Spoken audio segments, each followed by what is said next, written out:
Bienvenue sur France 24 dans l'entretien de France 24. Aujourd'hui, on reçoit Walid Pharres. Merci déjà de nous recevoir. Merci. C'est un petit scoop puisque vous n'avez pas parlé beaucoup aux télévisions françaises depuis que vous travaillez aux côtés de Donald Trump.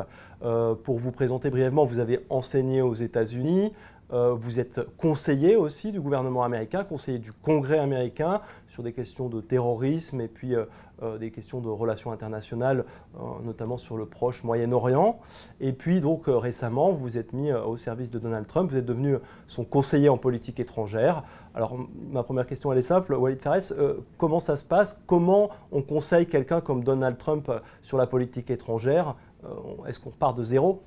C'est une très bonne question parce que j'ai été en 2011-2012 le conseiller de sécurité nationale pour le candidat républicain Mitt Romney. Donc j'ai eu cette expérience et basé sur cette expérience, M. Trump m'a demandé de servir comme son conseiller, mais cette fois-ci pour les questions de politique internationale. Vous voyez, il n'est pas un politicien traditionnel. Il vient du monde du business. Mais son monde du business est très international.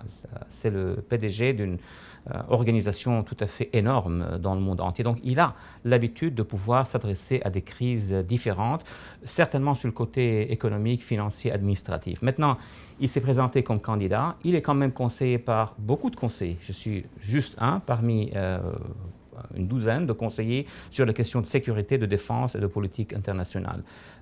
Il pose beaucoup de questions et il demande toujours à ses conseillers s'il y a une alternative. Cela m'a convaincu qu'une fois à la Maison-Blanche, s'il est élu, il n'a pas un projet idéologique, comme certains l'affirment ou le croient, mais il est très pragmatique dans ce sens-là. Alors, est-ce qu'il a un projet, puisqu'on lui reproche souvent de partir un petit peu dans tous les sens, et puis une certaine méconnaissance des dossiers?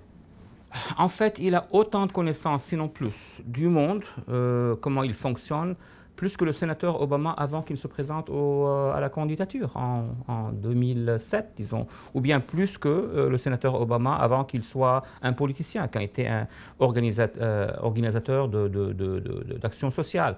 Il a plus d'informations que Mme Clinton quand elle s'est présentée comme la femme de la première dame des États-Unis. Cela veut dire que le processus lui-même l'éduque, lui pourvoit les informations. Le fait qu'il a passé 2 décennies au moins, ou sinon 3 décennies, en étant en contact avec des personnalités internationales. Il a connu les premiers ministres, les présidents, les ministres, les rois, les princes, mais comme homme d'affaires.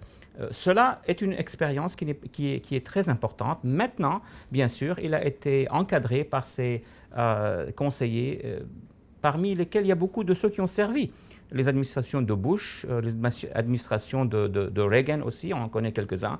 Donc je pense à ce niveau-là, il est solide. Il peut comprendre les dossiers, mais ce qu'il faut discuter, c'est surtout les choix. Est-ce que ses choix sont meilleurs ou les choix de sa concurrente, Mme Clinton? Alors, justement, on a un peu de mal des fois avec Donald Trump à savoir ce qu'il pense exactement. C'est-à-dire qu'on lui reproche de faire beaucoup de formules à l'emporte-pièce et finalement de ne pas avoir tellement de discours de fond. C'est quoi sa vision du monde aujourd'hui à Donald Trump? D'abord en procédure. Nous sommes dans une campagne politique et vous le savez bien, l'opinion publique française le sait mieux que d'autres, l'Occident en général. Quand il y a une campagne politique, il y a des ennemis politiques et donc ils essayent de le décrire avant de gagner la bataille de la description. Monsieur Trump n'a pas beaucoup d'amis dans les médias, c'est connu, ni aux États-Unis, ni au niveau international. Maintenant, il y a des crises réelles comme la Crimée, comme l'Ukraine et comme en Syrie. Mais ces crises-là, M. Trump dit, elles sont le résultat de la politique d'Obama et de Clinton. Précisément, il n'était pas ni au gouvernement, ni au Sénat, ni au Parlement. Donc, il vient pour rectifier, pour changer ces politiques pour qu'on n'ait plus de ces conflits. Alors, si, comme vous le dites, M. Trump a une vision politique, qu'il essaie d'en avoir une en tout cas, d'où viennent toutes ces formules, ces déclarations un peu fracassantes sur la Chine, sur le Mexique? Selon vous, elles visent quoi? C'est de la campagne électorale, c'est de la politique? Il y a la campagne primaire, primaries, que nous avons ici. Et nous avons vu des choses comparables, des communications comparables dans le passé, comme M. Reagan qui faisait ces blagues un peu populistes, mais après, quand il était devenu président, il y a quand même l'institution, il y a les conseillers, il y a les départements. Nous avons vu aussi la différence entre M. Trump quand il adresse une grande foule et puis quand il lit un discours politique stratégique. Par exemple, quand il parle, disons, de questions de l'immigration, il parle du mur, il critique en fait le gouvernement mexicain, mais on l'a vu voyager, rencontrer le président du Mexique et faire un discours politique qui est rationnel. Et il a discuté avec le président mexicain sur une collaboration entre les États-Unis et le Mexique. Donc, il y a une différence entre les discours populistes dans les rallyes, les grands rallyes, et puis, bien sûr, la politique normale entre des États. Donc, ce discours un peu populiste, comme vous venez de dire, il est assumé dans la campagne. Le discours populiste, bien sûr, l'objectif est de mobiliser la base. Et deuxièmement, c'est de maintenir cette base mobilisée jusqu'aux élections. Pourquoi? Parce que la machine électorale et politique du Parti démocratique de Mme Clinton, donc appuyée par M. Obama, par le président, elle est très forte. Donc il a besoin d'avoir des masses populaires très grandes pour pouvoir les amener aux urnes, pour pouvoir les amener au vote et donc pouvoir gagner les élections. Rappelons-nous que la masse qui appuie M. Trump n'est pas une masse qui peut être intimidée par les campagnes politiques normales. Donc c'est ça la nouvelle équation aux États-Unis.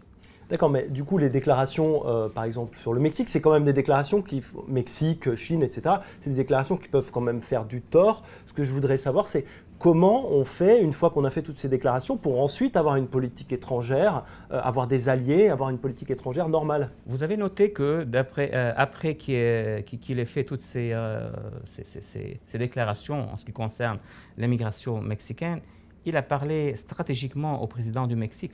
Le problème vu du Mexique est très différent. Pour eux, les provinces du nord du Mexique sont en train de tomber entre les mains des mafias, de la drogue. Et donc le gouvernement mexicain lui-même a beaucoup de problèmes au nord, il a beaucoup de problèmes au sud.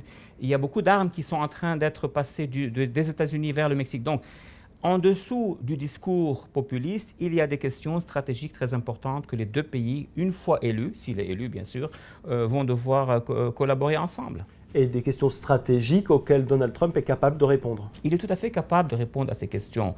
Il y a une différence entre le discours. Bien sûr, je pense que l'opinion publique est habituée aux discours qui sont, je les appelle discours de bois, tout à fait formels, et ces discours populistes. Mais quand il lit ces discours politiques en ce qui concerne le Proche-Orient, la Russie, les questions économiques, là on voit sa pensée politique qui est le résultat en fait d'une discussion de synthèse intérieure dans sa campagne avec ses conseillers. Il y a un autre point qui a beaucoup choqué, c'est ses déclarations sur les musulmans quand il a proposé, après les attentats, de fermer l'Amérique à tous les musulmans. Il y a eu beaucoup de réactions au Proche-Orient, dans les pays arabes, dans tous les pays musulmans, en quelque sorte. Comment on en arrive là pour finalement se rétracter quelques temps après? Quand il a fait cette déclaration, c'était en décembre de l'année passée, en 2015, ce qu'il voulait dire, c'est que ce n'est pas à propos des musulmans en général. Il voulait parler des frères musulmans, il voulait parler des islamistes, des salafistes. Mais n'étant pas un politicien de souche, n'ayant pas à ce moment-là encore ses conseillers, il a dit, moi je vais, tant qu'il y a ces attaques djihadiques, que ce soit à Paris, à Bruxelles ou même ici aux États-Unis, je vais prendre une mesure, c'est d'arrêter cette émigration qui vient de ces pays-là où les djihadistes sont en contrôle. Il n'a pas utilisé ce narratif. Alors aujourd'hui, évidemment aussi, Donald Trump a promis de s'attaquer à ISIS, à l'État islamique. Il en a fait même peut-être un de ses principaux ennemis, avec encore des formules assez vagues. On a du mal à savoir ce qu'il propose réellement. Il dit, avec moi, l'État islamique, on n'en a plus pour très longtemps, je vais les éradiquer. Comment il va faire en fait? Est-ce qu'il y a un plan là derrière? En fait, son plan est beaucoup plus stratégique que le plan de Mme Clinton, qui est plutôt ce qu'on appelle un containment, c'est-à-dire travailler sur arrêter un peu l'expansion d'ISIS, comme ça se passe maintenant, prendre quelques villes. Mais le camp Clinton ne veut pas s'engager dans une guerre idéologique, donc avec les sociétés civiles. Ce que M. Trump voudrait faire, c'est premièrement désigner et d'identifier l'idéologie djihadiste. Le président Obama, Mme Clinton refuse de le faire. Deuxièmement, de s'allier avec des États arabes, que ce soit le Golfe, que ce soit l'Égypte, la Jordanie.